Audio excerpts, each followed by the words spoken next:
Muy bienvenidos a Bio Bio al Día. Como siempre, excelentes invitados. Mire, el de hoy, nacido en Concepción el 24 de octubre de 1977. Periodista, político chileno, miembro del Partido Demócrata Cristiano, fue alcalde de la ciudad de Concepción entre los años 2012 y 2024. Anteriormente fue concejal de la misma comuna entre el 2004 y el 2012. Estudios primarios en el Sagrados Corazones, en la República Argentina primero, después en Sagrados Corazones y después en la Universidad de Concepción, donde se titula como periodista y posteriormente hace un magíster de política y gobierno en la misma casa universitaria. Hoy tenemos con ustedes a nuestro gran invitado, don Álvaro Ortiz Vera. ¿Cómo está usted? Tocayo, ¿cómo está? Muy bien. Muchas gracias por la invitación. No, Solo bueno, agregar ahí, nací el 24 de octubre de 77 en el Hospital Regional de Concepción. Ah, miércoles, ya. Y muy pesé bien. más de 5 kilos. Eso. Pobre mamá. Exactamente. Pobre mamá. Fue cesárea, obviamente. Sí, por supuesto. Don Álvaro, siempre hacemos esta pregunta así como introductoria acerca de la biografía. La biografía siempre la alargamos un poquito, pero quiero preguntarle a usted, ¿su sueño de pertenecer a la política fue desde niño viendo su entorno familiar o fue más crecidito donde usted dice, me gusta este camino? No, fue de toda la vida. De hecho, mi bautizo, yo nací en octubre del 77, abril, mayo del 78, se hace mi bautizo en la parroquia universitaria y se transformó en el primer consejo provincial en la clandestinidad de la democracia cristiana. Viajó incluso Andrés Saldívar, que era presidente del partido en la clandestinidad en su momento. A los 2 o 3 meses después lo exilian. Andrés Saldívar no es culpa solo de que haya venido ese bautizo, pero él era el líder de la democracia cristiana en ese momento. Y de hecho yo me llamo Álvaro, Andrés, por Andrés Saldívar. Y por lo tanto siempre mi vida estuvo marcada por la política. Y yo ingresé a los 14 años, que es la edad mínima para ingresar a un partido político, obviamente a la Juventud Demócrata Cristiana. Claro. Mi padre nunca nos obligó, ninguno de los hermanos, a militar en la democracia cristiana, sino que todos de manera absolutamente voluntaria nos incorporamos. Así que de los 14 años estoy en esto, toda mi vida involucrado en esto. ¿Y el periodismo entonces? El periodismo siempre me gustó, incluso en un instante me gustaba por el periodismo deportivo, también el periodismo político. Tuve la oportunidad, siendo muy niño, de conocer a Germán Gamonal, ¿verdad? No sé si se acuerdan de Sí. Germán Gamonal, aquí se me cae un poco el carnet, falleció ya hace unos años. Sí. Y el periodismo deportivo también, me gusta mucho el deporte, el fútbol específicamente. Cuando estaba en primer año en la universidad, de manera gratuita, era informador de cancha de la radio Octava y de la radio Universidad de Concepción. Octava era en AM, UDEConce en FM, y por lo tanto estuve muchos años ahí como informador de cancha. Tuve programas también en canales del cable, estuve en TVU. Por lo tanto, también llevé a la práctica lo que estudié en la Universidad de Concepción, que fue un momento hermoso en mi vida, donde conocí grandes personas y personas de lo más variado, ¿verdad?, de nuestra sociedad. Entre otras cosas, fuimos compañeros ahí de Mauricio Durán, guitarrista de Los Bunkers, siempre estuve involucrado en el tema de la música, del rock. Mi madre es profesora, igual que mi papá. Mi madre, Nelda Vera, profesora normalista de Angol, de la escuela antigua de la formación de profesores y profesoras, y se especializó en música, ella es folclorista. Por lo tanto, se podría decir que hay una mezcla perfecta entre un José Miguel Ortiz vinculado al ámbito público, dirigencial, político, pero también de habilidades blandas con el tema de mi mamá, como es lo vinculado al deporte y también vinculado a la música. Así que muy feliz de ser nacido y criado acá en la ciudad de Concepción y en la región del Biobío. Excelente. Nunca me he movido de acá. Excelente. Y la segunda pregunta que va más a lo íntimo y personal. Ya en materia política, ¿quién es su referente político en Chile y en el extranjero? Bueno, por cierto, uno de los referentes políticos, Eduardo Frei Montalva, Patricio Elwin, Soledad Alvear, del mundo de la democracia cristiana. Yo creo que también ahí se genera un vínculo con estos grandes dirigentes de la democracia cristiana, porque fíjate que, más allá que sea militante del partido, Yo creo que en general Chile carece de liderazgos potentes como los que en algún instante vimos.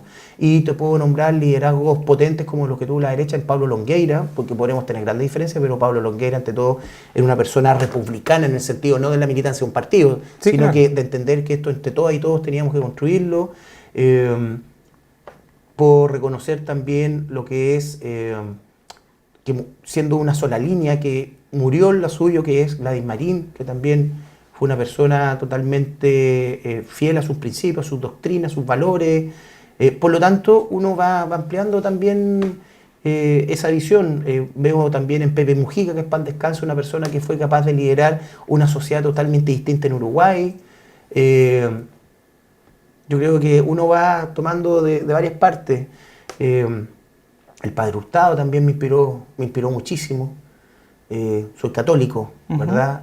Practicante. Y por lo tanto uno también fue conociendo diferentes personas que fueron marcando la vida pública, personal, familiar que uno fue construyendo en el camino. Qué bueno, qué bueno. Me gusta estar con mis amigos, me gusta hacer asado, porque muchas veces como que los políticos nos ven como que vivimos en un mundo aparte. Se habla de la clase política y dice, no, es que la clase política...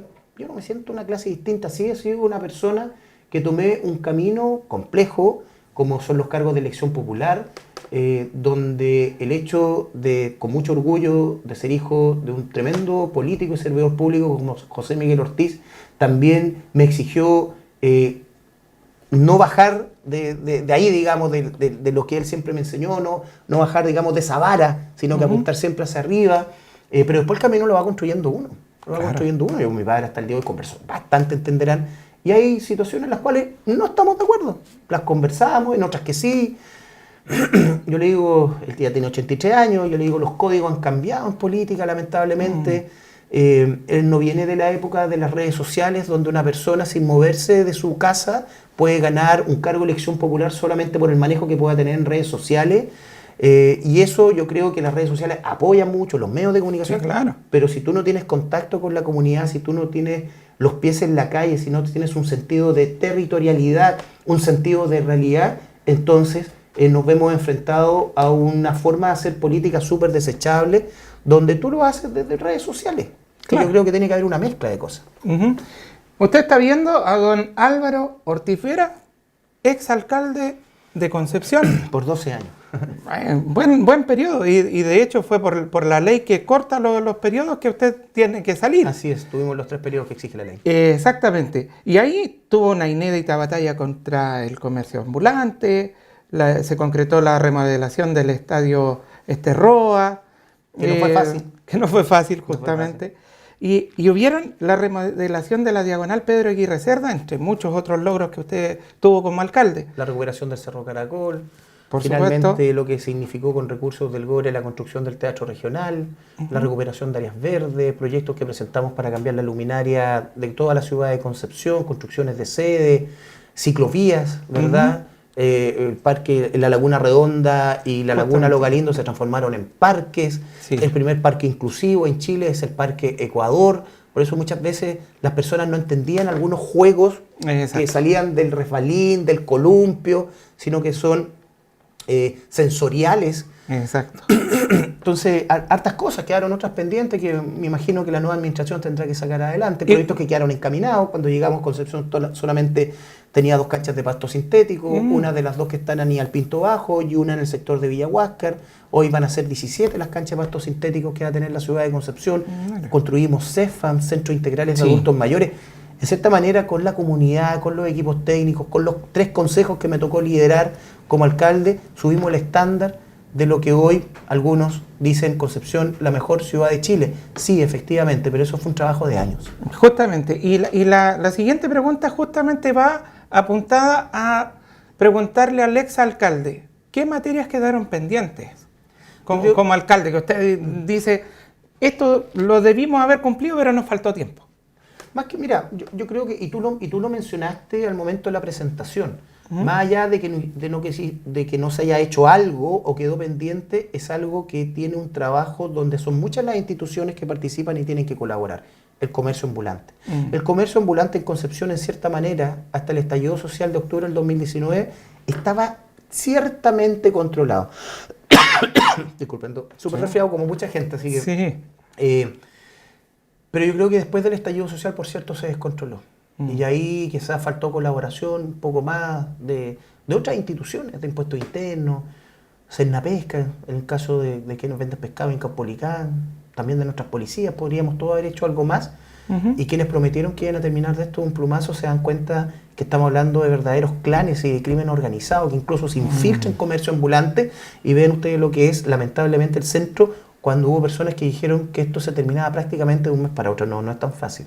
Porque en el fondo tenemos que ver también un comercio ilícito, ¿verdad? Crimen organizado, asociación ilícita, microtráfico de droga, personas que se dedican a arrendar o a cuidar los espacios dentro del paseo peatonal. Yo creo que hay un trabajo que se puede realizar. Por otra parte, todo lo vinculado al ámbito de seguridad, que es un tema ya que se da a nivel país. Vean ustedes los hechos que han ocurrido en la última semana solamente. Un niño que es baleado afuera del mall del centro vendiendo un PlayStation. Claro. Personas que son baleadas en pleno centro de la ciudad. Robos, asaltos. Y eso en la última semana, en los últimos 10 días. Sí. Entonces una cosa muy distinta es con guitarra. Esto no es llegar, prometer y después decir, en realidad el problema era más grande de lo que pensé. Porque cuando uno se postula a un cargo, como por ejemplo representar a una institución como es el municipio, que en el fondo es representar a la ciudad de Concepción, uno lo toma con lo bueno y lo malo. Exacto. Y uno cuando es candidato o candidata sabe cuáles van a ser los desafíos donde tiene que poner el énfasis. Correcto. Y de acuerdo a esa mirada de Concepción, ¿cómo ve la gestión del actual alcalde? Bueno, yo creo que hay muchos proyectos que obviamente él recibió y que está cortando la cinta y que me parece muy bien, porque uno aquí hace un trabajo no solamente para una gestión en particular, sino que uno entrega también un trabajo al mediano, ¿verdad? O al corto, mediano y largo plazo. Exacto. Yo creo que en algunas cosas ha estado un poco al debe, por ejemplo, en el tema de seguridad, en conformar su equipo. Se dejó sin trabajo más de 200 personas, sumando gente de los CEFA, gente del municipio, y el único, digamos, pecado que tenían esas personas era haber ingresado en nuestra gestión municipal. Fíjate, cuando nosotros llegamos a la Municipalidad de Concepción el primer año, nosotros pusimos fin al contrato, personas que renunciaron incluso, otras que eran cargos de confianza, no fueron más de 22, 23 personas. Porque respetamos también las capacidades y los conocimientos y la experiencia de esas personas. Claro. Esto no es venir a cobrarse una vendetta de personas que trabajaron con otra administración y que llegando una determinada, entonces lo he hecho a todo y a todo. No funciona así esto. Aquí hay que ser mucho más grande que las ideologías y los pensamientos y los credos que pueda tener legítimamente una persona cuando llega a cualquier cargo, cuando llega al gobierno, cuando llega al parlamento, cuando llega a un municipio, al gobierno regional, donde sea. Esperemos que le vaya bien, porque si le da bien, aunque sea una frase cliché, pero es verdad, sí. Si le va bien a la ciudad de Concepción. Y yo creo que por ahí, o sea, lleva un poquito más de medio año en el cargo, ya más de 6 meses, y bueno, en un tiempo más me imagino que también será capaz junto con su equipo de implementar sus proyectos y sus acciones, por lo cual la gente votó por ello. Claro, por supuesto. Y ahora usted está ya en esta etapa siendo precandidato a diputado. Esa es la palabra, precandidato. Precandidato. Porque el 16 de agosto se inscriben en Santiago, lo aprovechamos a contar a las personas, se inscriben las listas parlamentarias. Sí. Y el 18 de agosto, con nombre y apellido, los candidatos y candidatas que van en esas listas. Así que estamos en días cruciales, muchas conversaciones, algunas declaraciones acaloradas, otras no tanto. Bueno, eso también es parte del diálogo que se da en cada uno de los conglomerados políticos. Se da una ingeniería también electoral. Sí, claro. Hay situaciones que se deben cumplir para que ciertos partidos políticos, como el caso de la democracia cristiana, podamos seguir existiendo desde el ámbito del CERVEL, como por ejemplo el mínimo de 4 diputados y diputadas que exige la ley del CERVEL, entre otras cosas. Entonces hay mucho en juego. Justamente. Y con respecto a esta mirada, ya dejando la etapa de alcalde y metiéndose ya derechamente a tierra de diputado, ¿cómo vemos la región del Biobío? Con respecto, tengo 4 tópicos por los cuales les voy a preguntar. La conectividad. A ver, la región del Biobío ha ido mejorando su conectividad, pero no lo ha hecho a la velocidad que todas y todos esperábamos.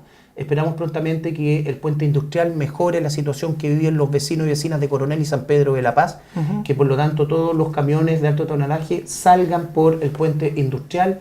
Esperamos que con la entrega ya del nuevo puente ferroviario también mejoren los tiempos de desplazamiento. Creo urgentemente que hay que apurar el estudio de factibilidad de la autopista Concepción-Talcahuano, que en el fondo es Concepción-Hualpén-Talcahuano, Sí. como también hay que hacer lo mismo con la ruta Concepción-Ipenco.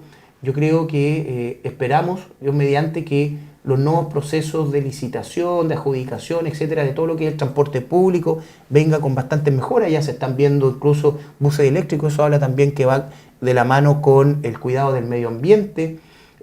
En fin, yo creo que se pueden hacer más cosas, se va avanzando, pero en este momento no me cabe la menor duda, porque es pan de todos los días. Quienes se trasladan al otro lado del río Biobío tienen que pasar horas para llegar a estudiar, para llegar a sus casas o para llegar a sus trabajos. Y eso es una realidad que lamentablemente existe, pero que se tiene que cambiar. Correcto. Con temas de educación.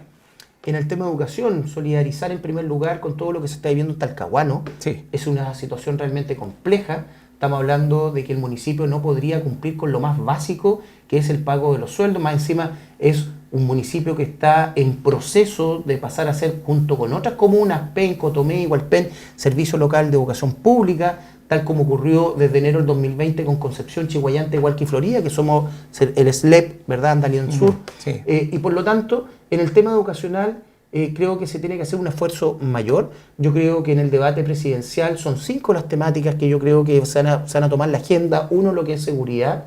Otro, que es crecimiento económico, donde esperamos que al término de este periodo del presidente Boric el crecimiento se acerque más al 3% y no al 2 y algo que están ahí recién. El tema migratorio es un tema del cual se tienen que hacer cargo los candidatos al Parlamento y también presidencial. Y lo otro es salud y educación. Yo creo que esos van a ser los 5 temas y esperamos que así ocurra, la gente sepa cuáles son las propuestas de quienes queremos llegar al Parlamento y de quienes quieren llegar a la moneda. Claro, justamente... De hecho, y ahí te hago un paréntesis. Sí, sí. Días atrás se vivió la cumbre de las regiones en el Teatro Regional, donde llegó la candidata Janet Jara, Evelyn Matei y José Antonio Caz. Y la verdad que estuve en todo el debate en el teatro y fue lamentable cómo barras bravas de una candidatura y otra se insultaban, le decían cosas a los candidatos que estaban ahí, cosas realmente hirientes. Y eso habla entonces de la polarización y la falta de liderazgo, que te lo alcancé de decir unos minutos atrás, que existe en nuestro país. Entonces eso es realmente complicado y ojalá nunca más se vuelva a repetir, porque fíjate que de todo lo que se dijo, habrá sido un 20-30% propuestas en el tema de descentralización. El resto fueron acusaciones cruzadas de un lado y de otro. Y aprovechando ese paréntesis, el mirar al futuro de Chile con los líderes que hay, o que dicen ser líderes, porque en realidad estamos viendo justamente esa falta de líderes. Hay muchos que pueden levantar un cartelito, yo soy líder, yo estoy listo para esto, estoy listo para esto otro, pero en realidad vemos su accionar y no es tal. Uno echa de menos los estadistas, echa de menos las personas que saben en lo que están participando. Te nombré algunos nombres de personas de un lado y de otro. Y esa falta de liderazgo hace que cuando una luz brille más, todos detrás de esa luz. Claro. Se le descubre algo, uy, ya no era tan bueno como decía. Vamos entonces en busca de otra persona. Y esa fórmula que dicen algunas personas del péndulo, que se va desde una esquina a la otra, es lo que se está dando en Chile. Exacto. O sea, veamos los debates y la forma en la cual se hablan los candidatos y candidatas que quieren representar a Chile. Es realmente penoso muchas veces porque la descalificación es lo que prima. Exacto. Desde una candidata que dice y acusa a otro comando que a través de bots, ¿verdad?, en redes sociales, están instalando que sufre de una enfermedad compleja. Desde otra persona que dice, mira, me están investigando mi vida, ya me están inventando cosas. Es realmente complicado. No, es que el mensaje ahí de empresarios que si no hay lista única en la derecha, entonces no hay más plata y no hay más financiamiento. O sea, como un latifundista que dice, si no nos ponen de acuerdo, no les financio para la campaña. Por eso digo, de un lado y de otro. Correcto. Donde los populismos aparecen. También. O sea, también. es peligroso el populismo en un país. en el fondo, decirle a la otra persona lo que quiere escuchar, pero que Exacto. en mi fuero interno sé que no te voy a cumplir. Exacto. Pero te dejo tranquilo. Claro, O tranquilo. el populismo hace en realidad que se levanten nombres, que se levanten personas, pero que en realidad no tienen la capacidad de cumplir lo que prometen. Y volvemos quizás Y después no meten a todo el mismo saco. justamente, y volvemos a esa instancia donde usted dice, esto no se resuelve en un día, no se resuelve en un mes. Entonces hay gente que por ser populista dice, vamos, yo resuelvo esto. Y no lo hace. Tenemos una falta de liderazgo de gente realmente admirable en política, que más que todo lo que eran capaces de decir frente a las cámaras, eran lo que eran capaces de hacer fuera de cámara. Y eso es lo que echamos de menos en Chile. Echamos de menos gente que hable menos y que hable, y que, claro, el código de decir menos y hacer más. Para que somos creyentes, por algo Dios nos hizo con 2 orejas y una boca. Justamente. Para hablar el doble y hablar la mitad. Exacto. Así que de aquí en adelante no hablo mal en entrevista. Eso. Ahora hablo yo. Ahora hablas tú. Claro, hablas tú, hablo yo, es la típica de los... entonces, seguimos con el tema de seguridad. ¿Cómo ve el precandidato a diputado el tema de la seguridad en el Biobío?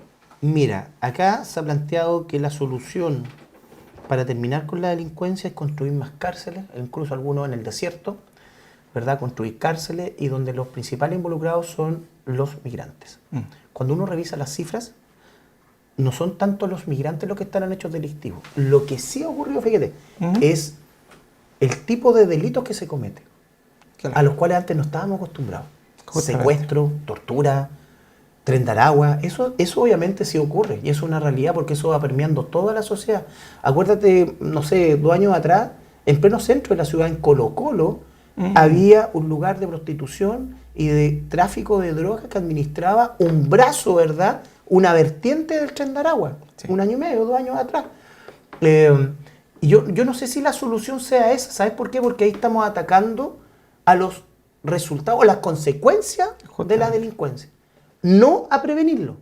O sea, yo creo que hay que reforzar, y se ha hecho, y lo dijo el general Yáñez, el ex general Yáñez, Sí. días atrás dijo, este ha sido el gobierno, y no que esté defendiendo al gobierno, estoy dando el dato, Ya. ¿verdad? Este ha sido el gobierno que más recursos y más atribuciones le ha dado a Carabineros de Chile. Un gobierno de izquierda, ¿verdad? Entonces, no es que no se han entregado recursos, porque se han entregado.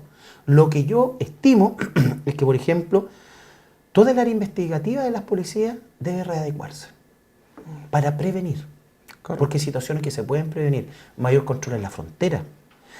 Y mano dura también de la justicia. Claro. O sea, sí, se dio una señal ejemplificadora con la jueza que dejó libre al asesino, ¿verdad?, del rey de Meix, del barrio Sí. Meix. Pero ¿cuántos de esos habrán ocurrido con delitos que a lo mejor no han sido tan mediáticos? Claro. Donde muchas veces la policía incluso se puede sentir frustrada, decir, mire, todo lo que hicimos, lo dejaron libre, Claro. o le dieron tal pena. Entonces, yo creo que eso sí se debe hacer.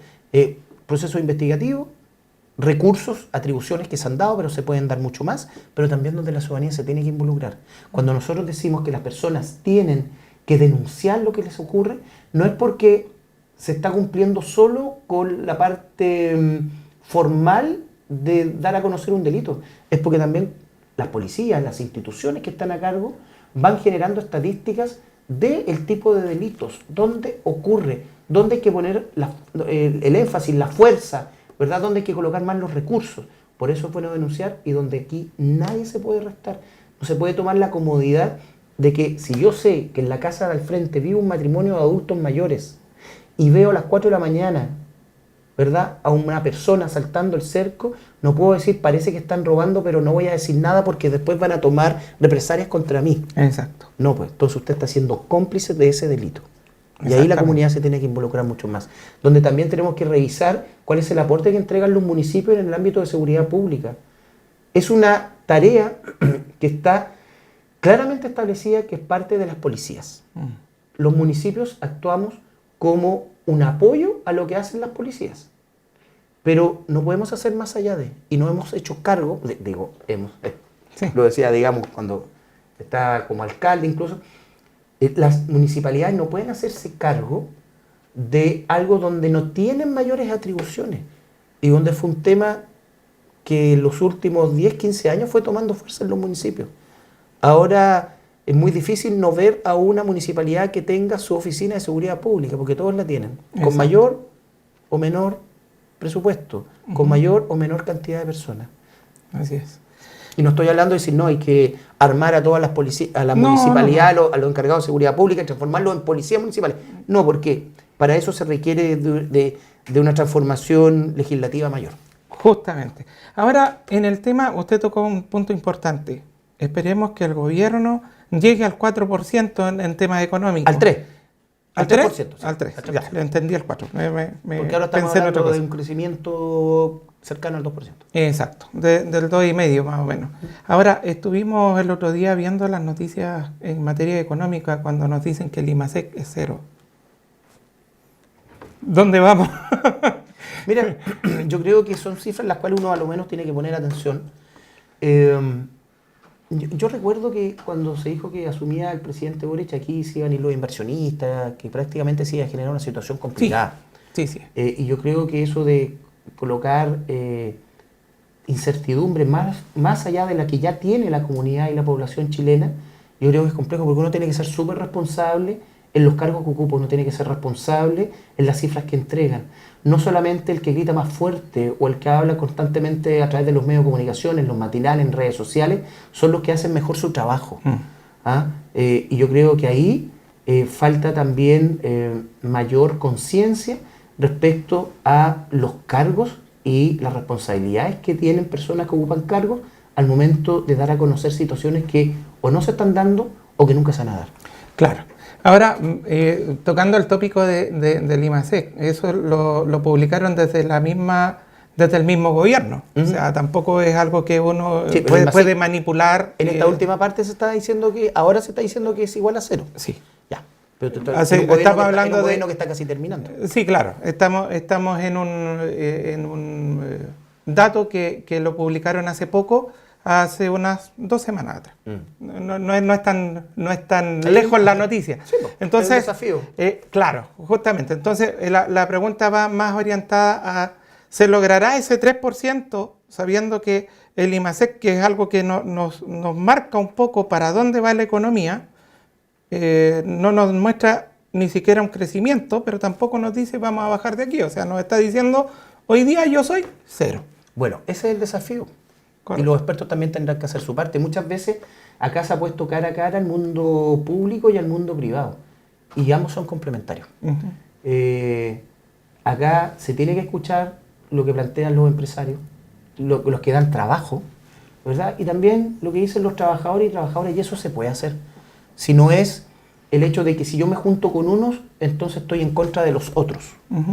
Acá, en cuántos debates, por ejemplo, con el mundo privado han estado Yanez Jara, José Antonio Kast, ¿verdad? Evelyn Matei, Kaiser, etc. Muchos debates.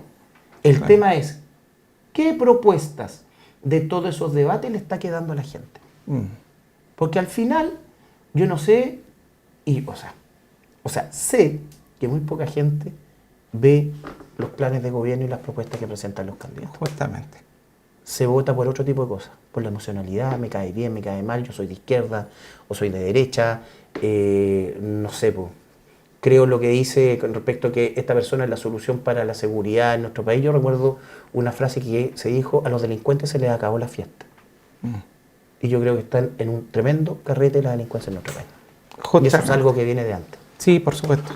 Ahora, cuando ya nos van quedando algunos minutos, quiero ya pasaron casi 40 minutos, ¿ves? No, sí, hay que venir más a menudo. Hay muchas cosas que hay conversar. mucho que conversar, sí. Claro. Tenemos poco tiempo y mucho que conversar. Así, disponible. Así es que, muchas gracias. ¿Dónde apuntan sus primeros proyectos de ley si es electo como diputado? Mira, entrando al tema de seguridad, yo creo que 18 años, una persona que a esa edad recién es responsable ante la ley, es una realidad distinta a la que se vive en nuestro país. A los 16 tendría que ser. Pero eso va de la mano con otras cosas. Entonces también a los 16 debería votar una persona, porque muchas veces ahí es donde se estanca ese tipo de proyectos en el Congreso. Claro. Donde hacen el cálculo, oye, y esas personas si lo bajamos, incluso algunos hablaban a los 14. Sí. Pero yo creo que a los 16 está bien. Y yo creo que esa discusión hay que hacerla. Hay que hacerla. Creo que, por ejemplo, todo lo que hicimos en la Municipalidad de Concepción con los adultos mayores, centros integrales de adultos mayores en los barrios de la ciudad de Concepción. De eso da fe Lorenzo Arena, Pedro del Río, Pedro de Valdivia. Y yo creo que eso tiene que ser una política del Ministerio de Salud, del Servicio Nacional del Adulto Mayor, que en cada una de las comunas a lo menos exista un centro integral del adulto mayor. Por lo tanto, es algo que se tiene que trabajar. En el tema, ¿verdad?, económico, lo que yo les comentaba, ¿verdad?, fíjate que el 10,5% de personas cesantes son mujeres. Mujeres jefas de hogar. Y ahí también tenemos que poner el énfasis.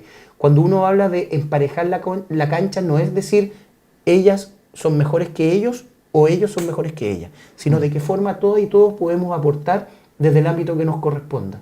Yo creo que también hay que hacer una economía sustentable acá en nuestro país. Y eso es algo que no se está dando, por ejemplo, lo que es la economía circular, y que no es una volada de un par de personas ecológicas, porque claro, cuando esto se decía hace 10, 15 años atrás, así se abordaba. Sí. ¿Verdad? Sí. Hoy día, en las noticias, tú ves que en Australia los canguros andan saltando en la nieve. Y eso antes nunca se había visto. Exacto. Veamos los grandes desastres que están ocurriendo en el planeta. Algo llama la atención. Ve los grados, ¿verdad?, que tienen que enfrentar de calor las personas en este momento en Europa y en Estados Unidos, superior a los 40 grados. O sea, todo está cambiando y ahí yo creo que hay una tarea que también se puede hacer desde el Parlamento. Correcto. Más propuestas en la otra invitación. Exacto. Muy bien. Bien. ¿Sí, no? Ya, se está invitando. Lo vamos a tener en una próxima oportunidad. Eso délo por seguro.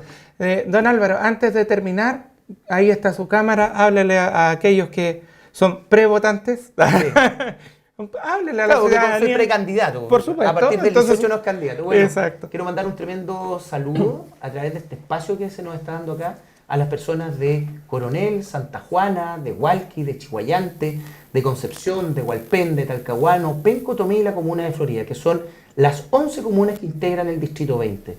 Espero que con la experiencia vivida por 20 años como concejal, como alcalde, con una persona que tiene conocimiento del territorio, con un estilo cercano, directo y con propuestas concretas, pueda ser el representante de este hermoso distrito en el Parlamento, en la Cámara de Diputados, a partir de marzo del próximo año. El 16 de noviembre, domingo 16, tenemos la oportunidad de pronunciarnos para ver quién llega a la moneda, pero también cuál es el Parlamento que queremos que esté durante los próximos 4 años. Y es ahí entonces donde vamos a estar en la papeleta y esperamos poder seguir conversando y entregando también nuestras propuestas. Muchas gracias. Agradecemos su presencia en nuestro programa. Muchas gracias. Cordialmente invitado. La próxima tenemos que agendarla y darle mucho más tiempo a esto para que conversemos, tener una conversación tan amena como la de hoy. Muchas gracias, Álvaro, y un agradecimiento a Bio Bio el Día, que nos permite poder generar este diálogo que es tan necesario en nuestro país. Conversar más, ser capaces de dar a conocer nuestras propuestas y también, cuando no concordemos en un tema, entonces también poder respetar esas legítimas diferencias que tenemos. Justamente. Y a usted que está en casa, le agradecemos esta compañía y este permiso que nos ha brindado de estar en su casa. En la mañana, en la tarde, a la hora de almuerzo o cuando se va a ir a acostar. Tablet, celular, computador, en la televisión, donde usted quiera. Muchas gracias por permitirnos ser su programa informativo. Gracias por ver Bio Bio al Día.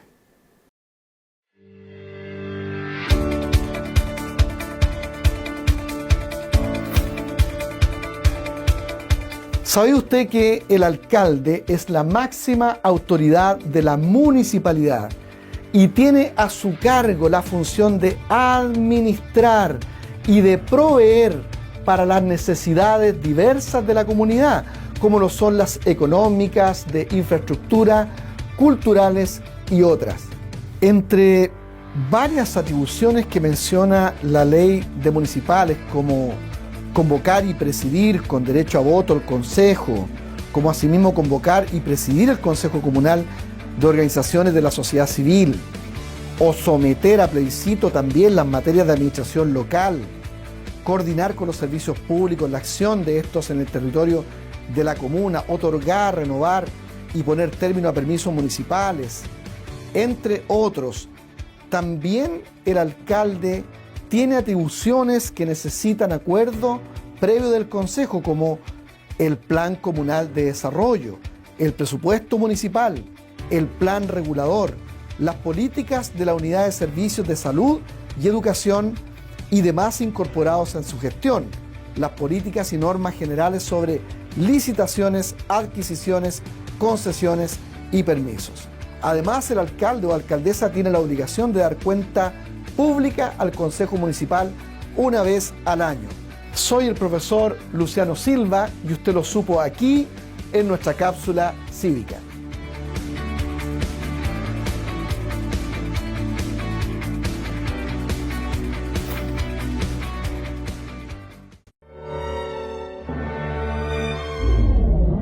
Hacha, 190.000 pesos. Traje estructural, 1.230.000 pesos. Casco, 380.000 pesos. Equipo de respiración, 2.980.000 pesos. Salvar vidas sí tiene precio. Hazte socio en ayudabomberos.cl.